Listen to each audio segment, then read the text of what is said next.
Students, बेटा आज हम लोग स्टार्ट कर रहे हैं अपना 16 चैप्टर जिसका नाम है सूक्तय।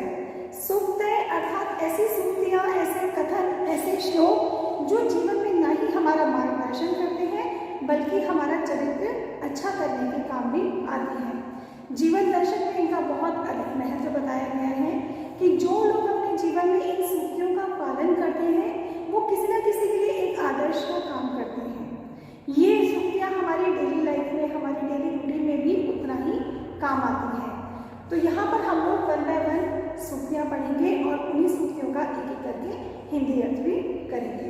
तो देखते हैं पहली सूक्ति क्या कहती है आपकी। महाजन येन गतः सा पंथः।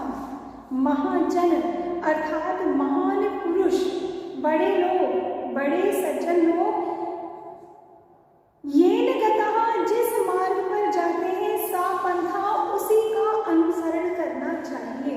जो लोग हमारे बड़े लोग हैं, जो सम्मानित लोग हैं, वो जिस राह पर चले हैं हमें उसी का अनुसरण करना चाहिए। हम लोगों की कॉमन लैंग्वेज में भी ये बात आती है। कई लोग कहते हैं ना कि तो मैं तो उनको फॉलो करता हूँ, मैं तो उनकी बात मानता हूँ, मुझे वो अपने आइडियल लगते हैं। तो बेटा ये बहुत ज़रूरी है कि जिनको आप अपना आइडियल मानते हैं, जो लोग बहुत अच्छे चरित्र वाले हैं, अच्छे स्वभाव वाले हैं, जो किसी मुकाम पर हैं, जो किसी गंतव्य पर पहुंच कर चुके हैं, जो आगे बढ़ रहे हैं, हम लोग भी उन्हीं को फॉलो करें, उनको अपना आइडियल मानकर उनकी राह पर चलें। तो यहाँ पर देखिए प्रथम पंक्ति का हिंदी अर्थ क्या होगा, ये सब हमको अपनी नोटबुक में नोट करना है। तो देखिए फर्स्ट लाइन का हिंदी अर्थ, सज्जन व्यक्ति,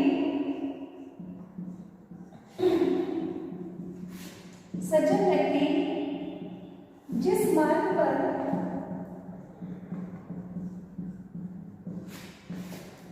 चलते हैं, सज्जन व्यक्ति जिस मार्ग पर चलते हैं उसका अनुसरण या उसे फॉलो करना चाहिए, उसका अनुसरण करना चाहिए, अनुसरण करना चाहिए। ये है आपका बेटा प्रथम पंक्ति का हिंदी अर्थ। वर्णन नहीं कर रहे हैं हम, दूसरा लिखेंगे, लेकिन इससे पहले देखते हैं क्या कहती है ये पंक्ति। सत्यमेव जयते नान्यतम। सत्यमेव, सच की ही विजय होती है, नान्यतम, झूठ की नहीं। एक टाइम पीरियड ऐसा आता है जब कहीं ना कहीं से अगर हमने कभी कोई झूठ बोला है तो उसका सच कहीं ना कहीं से कभी ना कभी किसी न किसी रूप में सामने आ ही जाता है। तो बेटा बहुत ज़्यादा ज़रूरी है कि जहाँ तक हो आप हमेशा सच के साथ ही बने रहें। कई बार ऐसा होता है कि हम खुद को बचाने के लिए या दूसरों को बचाने के लिए किसी बात को खत्म करने के लिए या बंद करने के लिए झूठ का सहारा लेते हैं, लेकिन ये एक निश्चित सीमा तक होना चाहिए और इसमें इतनी विजिबिलिटी होनी चाहिए कि हमारे जो भी बड़े हैं या हम जिनको भी बहुत ज़्यादा अपना मानते हैं, सबसे पहले हमारे पेरेंट्स और फिर हमारे गुरुजन, उनके साथ हम वो बातें ज़रूर शेयर करें जिनकी वजह से हमने कोई झूठ बोला है। हो सकता है झूठ आपने किसी की भलाई के लिए बोला हो तो वो झूठ बुरा नहीं माना जाता, लेकिन जहाँ तक हो हमेशा सच के साथ रहो, सच के साथ चलो। एक चीज़ और कही जाती है कि अगर आप हमेशा सच बोलते हैं तो आपको कोई भी बात याद रखने की कभी भी ज़रूरत नहीं रहती, क्योंकि सच हमेशा सच बना रहता है। यहाँ मैं एक छोटा सा एग्जाम्पल दूंगी आपको। मान लीजिए आपने किसी वजह से कोई झूठ बोला है और आपसे वो बात आगे जाके कभी पूछी जाती है और आप भूल जाते हो, तो निश्चित रूप से आपके मुख से झूठ ही निकलेगा दूसरी बार में भी। तो क्या हुआ, एक सच को छुपाने के लिए आपको 2 झूठ बोलने पड़े। बेहतर है कि आप उस सच को ना छुपाएं और जो बात है वो सीधी सीधी बात करें। कई बार ऐसा भी होता है बेटा कि सच बोलने से सामने वाला इतना प्रभावित होता है कि जो भी आपने अगर गलती की होगी तो वो भी माफ़ हो जाती है। दूसरे एग्जाम्पल में हम लोग देखते हैं कि जैसे मान लीजिए आपसे कोई भी गलती हो गई, कोई भी मिस्टेक हो गई है और आपको लगता है कि आपके पेरेंट्स, आपके बड़े लोग आपसे नाराज़ हो जाएंगे, लेकिन अगर आपने वो बात जहाँ आपकी गलती हुई है अगर आप अपने बड़े लोगों के सामने बिल्कुल सही रूप में रख देते हैं, सच्चाई बताकर उनको अवगत करा देते हैं हर बात से, तो ये निश्चित रूप से सही बात है कि यहाँ पर वो आपको किसी भी प्रकार से दंडित नहीं करेंगे।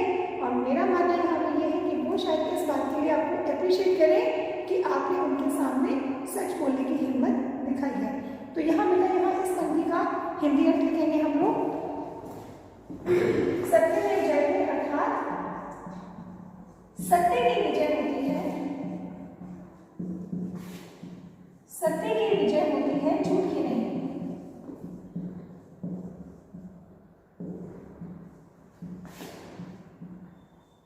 झूठ की नहीं।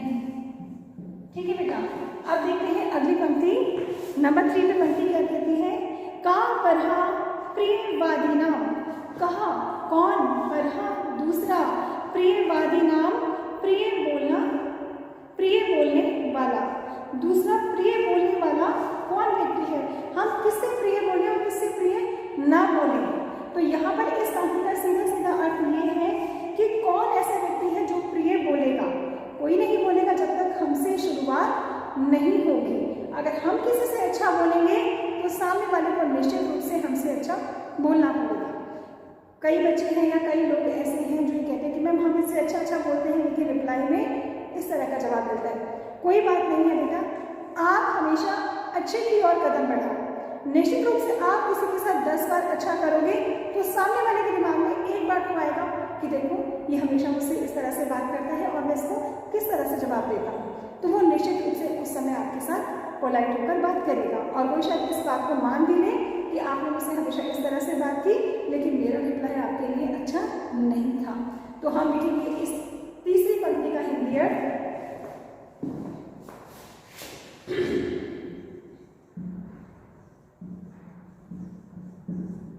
दूसरों से प्रिय बोलने वाला कौन,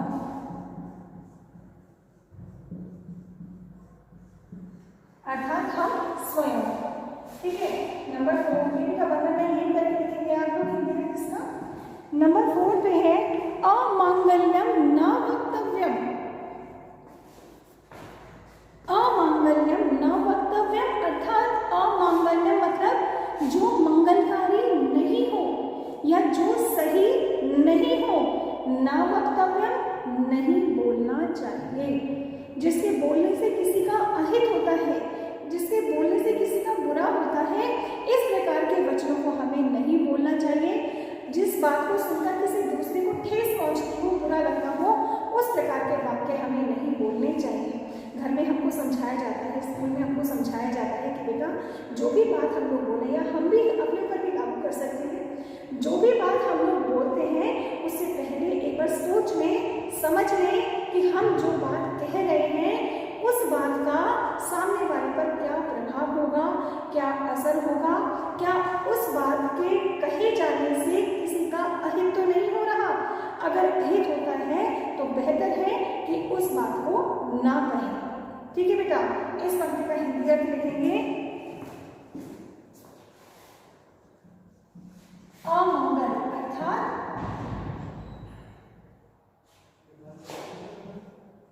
जिससे अहित हो,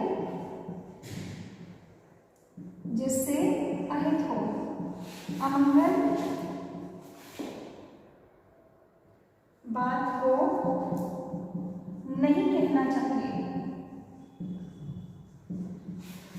अमंगल बात को नहीं कहना चाहिए। ठीक है बेटा, अगली पंक्ति देखते हैं नंबर 5 पे क्या कहती है। नास्ति सत्य समम तपः, वही चीज है जो अभी हमने यहाँ पर सत्य की विजय होती है, झूठ की नहीं। इसी से ही लिंक करते हुए एक दूसरी पंक्ति आई हमारे पास। नास्ति सत्य समम तपः, सत्य के समान कोई तप नहीं है। वही चीज यहाँ कहूंगी कि अगर आप हमेशा सत्य बोलते हैं तो आपको किसी भी सत्य को याद रखने की आवश्यकता नहीं होती है, आपको कोई बात किसी और को बताने की जरूरत नहीं होती है। अगर आप अपने सत्य पर अड़िग हैं, अगर आप झूठ का सहारा नहीं लेते हैं, तो आपको किसी भी प्रकार की किसी से लड़ने की कोई जरूरत नहीं है। तो इसकी हिंदी लिखते हैं बेटा, हिंदी क्या कहती है। नंबर 5, सत्य के समान कोई तप नहीं है। सत्य के समान कोई तप अर्थात तपस्या।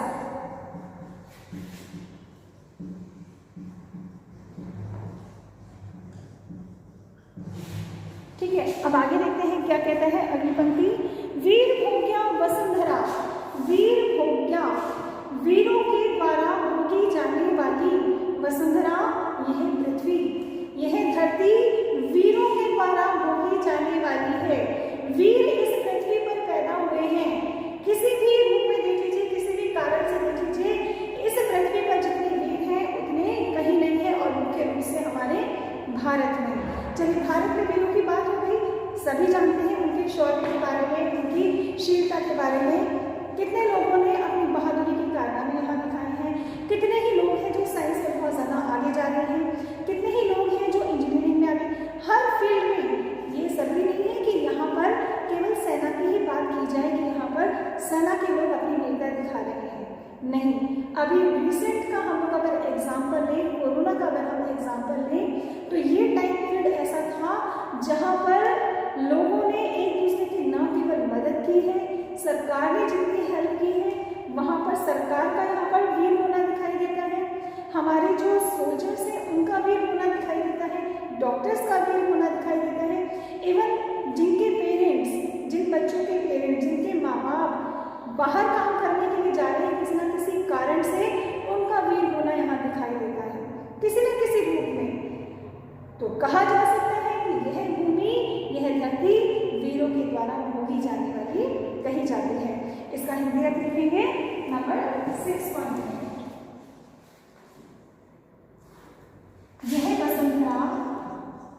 यह वसुंधरा अर्थात धरती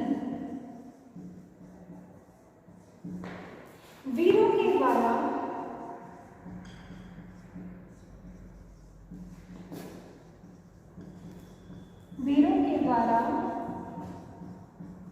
भोगी जाने वाली है।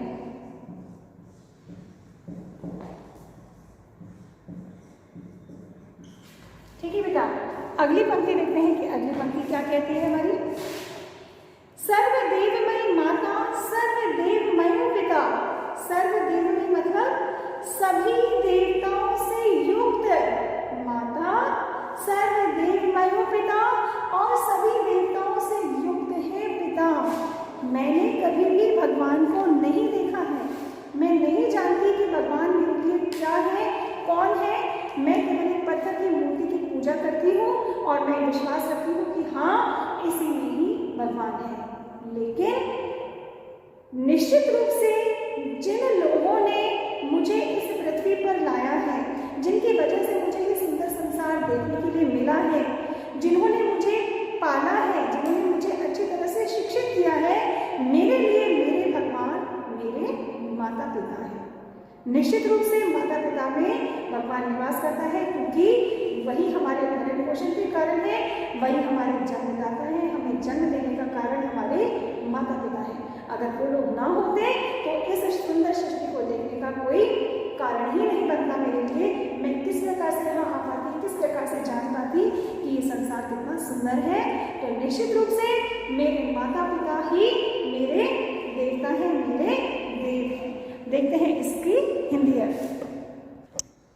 तो ये बेटा इसका हिंदी अर्थ, माता व पिता सभी देवताओं से युक्त है।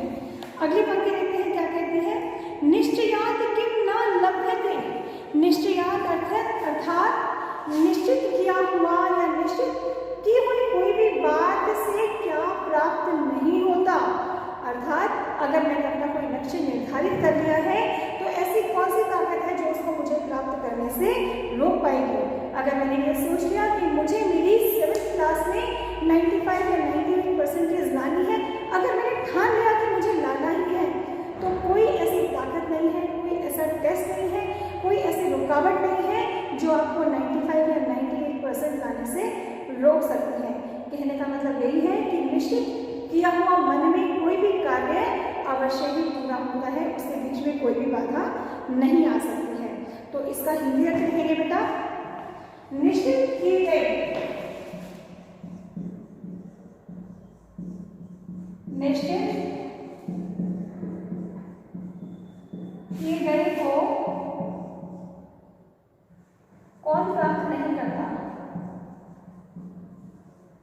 कौन प्राप्त नहीं करता, अर्थात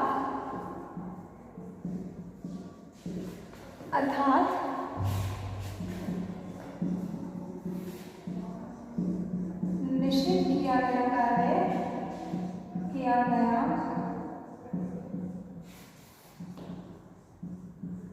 अवश्य पूरा होता है।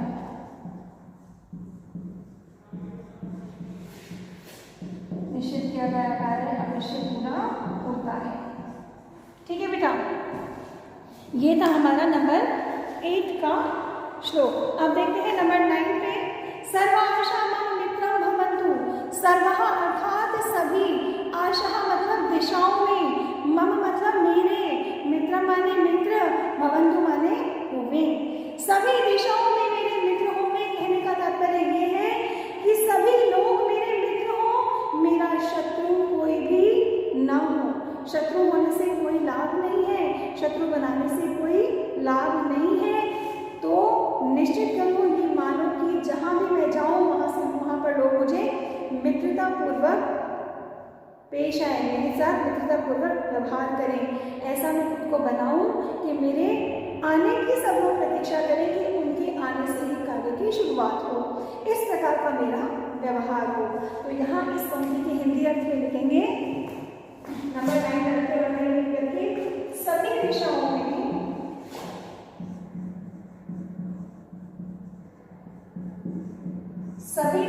में मेरे मित्र हों। सभी दिशाओं में मेरे मित्र हों। ठीक है बेटा, नंबर 10 पे देखिए क्या कहती है पंक्ति। विद्या विन्दते अमृतम। विद्या विन्दते प्राप्त होता है, अमृतम अमृत। कौन नहीं जानता है इस बात को। अगर मैं शिक्षित हूँ तो निश्चित रूप से मुझे ऐसा कोई काम नहीं है, ऐसी कोई चीज़ नहीं है जो मुझे आगे बढ़ने से रोक पाए। विद्या जितना ज़्यादा जरूरी है, जितना खाना जरूरी है, उससे ज़्यादा नहीं विद्या जरूरी है। अब देखो ना, हमारा 1 साल जो निकला है, क्या हमने कहीं अपनी स्टडी को स्टॉप किया? नहीं किया। क्यों? क्योंकि हम सब कहीं ना कहीं ये मानते हैं कि अगर हमने हमारी स्टडी को, हमारी विद्या को रोक दिया तो नुकसान सीधा साधा हमारा ही होना है। जो हम पढ़ना चाहते हैं, जो हम पढ़ेंगे या जो हम इस साल में गेन कर रहे हैं, वो अगर हम नहीं पढ़े अपनी बुक से या किसी भी बुक में, तो वो चीज़ हमसे छूट जाएगी। तो ज़रूरी है कि मैं निरंतर रूप से विद्या को प्राप्त करूं। एक और बात, विद्या प्राप्त करने की कोई भी उम्र नहीं होती, कोई आयु नहीं होती। जो लोग ये मानते हैं, पुराने समय के जो लोग पुराने हैं, जो लोग पढ़ना लिखना नहीं जानते, अगर हम उनके पास आकर ये बात करते हैं कि हम आप लोगों को शिक्षित करना चाहते हैं, पढ़ाना चाहते हैं, तो उनका एक लॉजिक ये होता है कि क्या हम इस उम्र में पढ़ेंगे? हमें इस उम्र में पढ़ते हुए देखकर बच्चे हंसेंगे नहीं हम कि हमारे ऊपर जो बच्चे हमारे साथ पढ़ेंगे। तो ऐसा शायद उनके दिमाग का ये फितूर है, ये गलत बात है कि वो लोग ऐसा सोचते हैं। अगर हम ऐसे किसी लोगों को जानते हैं, ऐसे लोगों को हम अगर पढ़ाना चाहते हैं, तो हमारी ड्यूटी बनती है, हमारा ये काम बनता है कि हम उन्हें अच्छे से समझाएं कि पढ़ने की कोई भी उम्र नहीं होती। चलो यहाँ तो बात हुई पढ़ने की। विद्या का मतलब केवल पढ़ने से ही नहीं है, यहाँ पर कुछ सीखने से भी है। और ये कहा भी जाता है कि सीखने की कोई भी उम्र नहीं होती। आज मैं मेरे स्टूडेंट्स को सिखा रही हूँ, हो सकता है कि कल कोई बच्चा इतना बड़ा हो जाए कि वो मेरे लिए कुछ करे। बाई चांस मेरा कोई बच्चा स्टूडेंट कोई भी डॉक्टर बन जाता है या इंजीनियर की पोस्ट पे जाता है, तो ऐसा हो सकता है कि आगे ट्रीटमेंट के लिए कभी मुझे उसके पास जाना पड़े, या अगर आगे मुझे कभी आर्किटेक्ट के काम के लिए ज़रूरत पड़ती है तो मैं अपने उस इंजीनियर बच्चे को हायर करूँ कि बेटा आप मेरा घर डिज़ाइन करो। ठीक है, तो यहाँ मेरा बच्चा मुझसे आगे निकल गया। यहाँ हो सकता है कुछ बच्चे जो बहुत ज़्यादा क्यूरियोसिटी वाले होते हैं, जो बातों को बहुत ज़्यादा पूछते हैं बार बार क्लास में, जो बहुत ज़्यादा मतलब आगे बढ़ने वाले जो बच्चे होते हैं, वो बार बार हर बात में प्रश्न करते हैं। तो कई बार हमें उनसे भी सीखने को मिलता है कि हाँ, ये बात बहुत ज़्यादा सही है कि जो बात अपने मन में है उसको पूछ लो। ठीक है, तो यहाँ पर हम लोग कुछ ना कुछ बातें डेली लाइफ में अपने बच्चों से भी सीखते हैं। सीखने की कोई उम्र नहीं होती। तो यह पंक्ति क्या कहती है कि विद्या से अमृत प्राप्त होता है। विद्या से अमृत प्राप्त प्राप्त होता है। विद्या से, विद्या अगर हम लोग पढ़े लिखे हैं, अगर हम लोग शिक्षित हैं, अगर हमारे पास विद्या है तो बेटा हमारे अंदर हर बात का विकास होता है।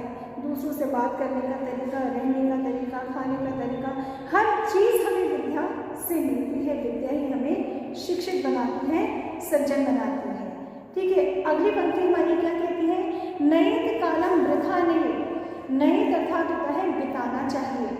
कालम समय को, वृथा व्यर्थ ना एक नहीं, समय को बिल्कुल भी व्यर्थ नहीं करना चाहिए।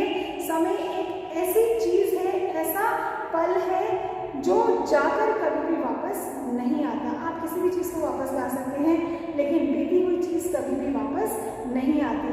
अब ये जो टाइम पीरियड हमारा जो गया है, उस टाइम पीरियड में स्टार्टिंग जब हमारे इस काल की थी, जो हमने लॉकडाउन में अपने घर पे बिताया है, उस समय शायद हमें स्टार्टिंग में ये चीज़ समझ में नहीं आई कि हमें कितना टाइम अपने घर पर रहना पड़ेगा।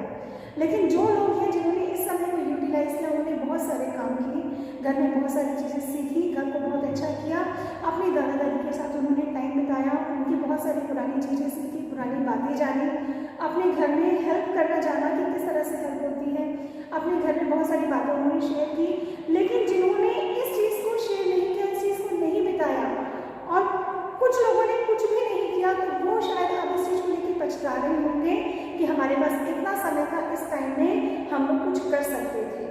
ठीक है, यहाँ पर एग्जाम्पल अपनी स्टडी को लेकर मैं दे रही हूँ कि किसी बच्चे के अगर कोई सब्जेक्ट में कोई वीक है, कोई कमज़ोर है, स्लो लर्नर है, अगर कोई भी बच्चा किसी भी सब्जेक्ट में, अब एकदम से अगर स्कूल खुलने पर उसे ये लगता है कि मुझे यहाँ बहुत प्रॉब्लम आने वाली है इस सब्जेक्ट को लेके, तो शायद अब उसके दिमाग में कहीं क्लिक करके बात कि मेरे पास बहुत सारा टाइम था, अगर मैं ये अपनी परेशानियाँ इस टाइम पीरियड में सॉल्व आउट कर लेता या कर लेती तो मेरे लिए अभी प्रॉब्लम्स नहीं आती।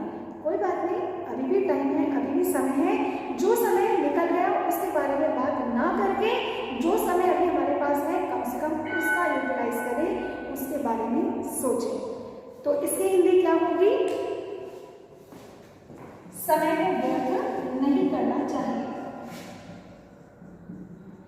समय को व्यर्थ नहीं करना चाहिए।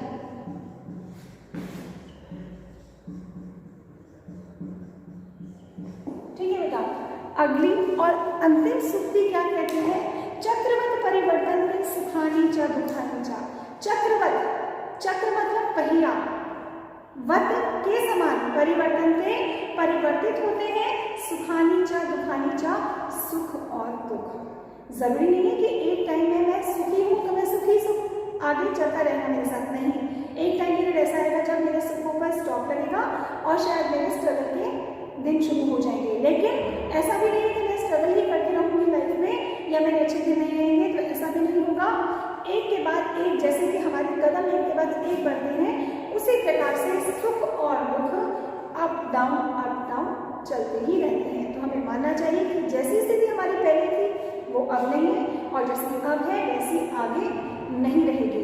लेकिन हमें ये कोशिश करते रहना चाहिए कि हम अपनी जैसी भी परिस्थिति है, जैसी भी स्थिति में हम लोग हैं, हम हमेशा खुश रहें, प्रसन्न रहें, संतुष्ट रहें। ठीक है, तो अंतिम पंक्ति हमारी क्या कहती है कि सुख और दुख,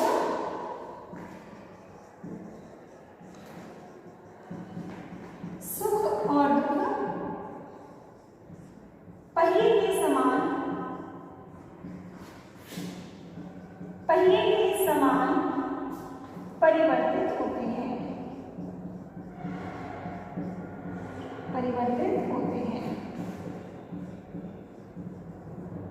ठीक है बेटा, तो ये थी आपके 60 नंबर चैप्टर की कुछ सूक्तियाँ जो अगर हमारे जीवन में हो तो निश्चित रूप से हमारा जीवन अच्छे से ही बहुत अच्छा हो जाएगा। अब अगली क्लास में हम लोग देखेंगे इसी चैप्टर की एक्सरसाइज। अगली क्लास तक के लिए अपना ध्यान रखिए, अपने मम्मी पापा का कहना मानिए, बड़ों की बात सुनिए। Thank you so much.